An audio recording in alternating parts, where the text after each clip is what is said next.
Buenas noches. Voy a comenzar mi exposición de forma invertida, señalando primero cómo es la regulación de concesiones en el país y luego para poder conversar sobre cuál ha sido o cuáles son los mecanismos para determinar tarifas que se utilizan en el país.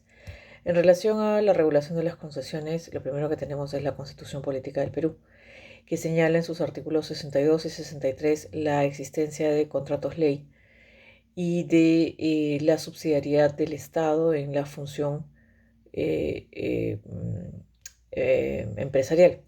Por otra parte, el artículo 73 señala claramente la posibilidad de concesionar bienes de uso público y de promover la inversión privada para tal fin. De esa manera, se han construido a partir de la Constitución diversas normas que justamente lo que buscan es garantizar inversiones. Estas son el Decreto Legislativo 662, el Decreto Legislativo 757, normas de promoción de la inversión privada, normas además dictadas a inicios de la década de los 90, junto con el Reglamento de Regímenes de Garantía de Inversión Privada, que, como señalábamos, tienen por finalidad garantizar la inversión pública a través de la regulación de los convenios de estabilidad jurídica, de los contratos ley y de la estabilidad tributaria, régimen cambiario y libertad de divisas que ya la Constitución, digamos, garantizaba a partir de los artículos 62, 63 y 62, 63 y 73. Ya en lo que es específicamente las concesiones, tenemos el TUO de normas con rango de ley justamente que regulan las concesiones de obras públicas, que es el Decreto Supremo 059-96 PCM y su reglamento, donde ya hay normas específicas de concesiones y también tenemos un par de leyes más que son de importancia. La ley de incentivos a las concesiones de obras públicas, que es la ley 26885, que nuevamente reafirma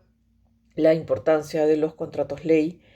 y como señala el texto de Gómez de la Torre, contratos que además tienen determinadas características. Fuerza de ley entre las partes, no es posible la modificación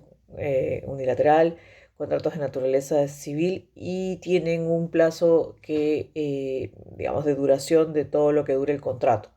de concesión, de tal manera de que son amplios. Y finalmente que todas las normas que prevalecen son las privadas.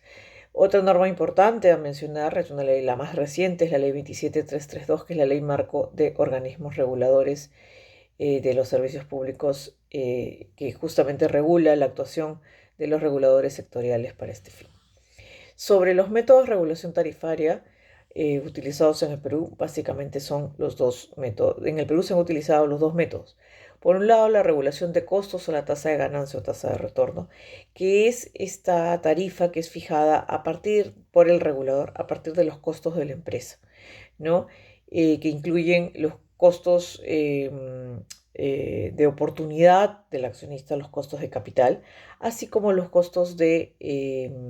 endeudamiento de largo plazo y los costos de operación.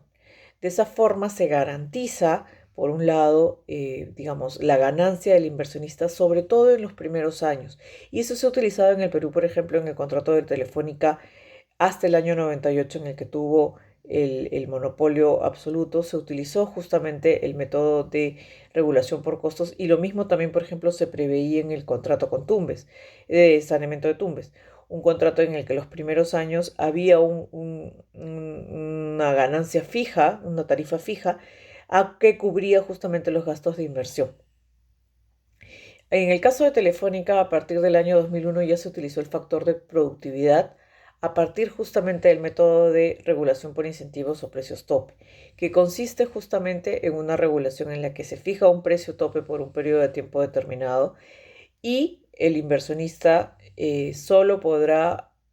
cobrar hasta ese precio, teniendo justamente los incentivos para mejorar su productividad, porque a mayor productividad va a tener obviamente mayor ganancia. Entonces, este método, a diferencia del anterior método, además utilizado, como decíamos, desde el año 2001, con un factor de productividad revisable cada 3 años,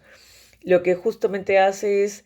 em, reducir o obligar a la empresa a reducir costos para optimizar ganancias y durante lo que se llama el rezago regulatorio, que es estos periodos en los que se utiliza una tarifa determinada y luego es revisable o susceptible de revisión